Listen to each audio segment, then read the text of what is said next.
guys, nandito naman kami sa tangke. Pakbaka na naman guys. Kawawa talaga yung mga seaman eh. Ay, ito pala ang trabaho kung alam ko lang. Yun. Pakbaka na naman sa alikabok.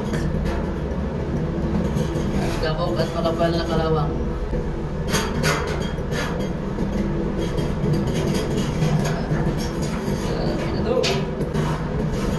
Hindi talaga basta-basta yung magbaban ko guys. Kailangan buo yung lobo dito.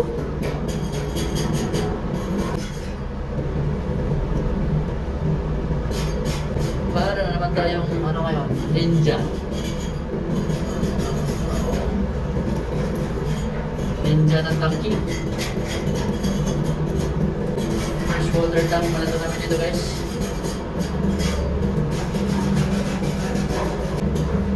Baka nakakaba ng mga kalawang. Okay. Babush!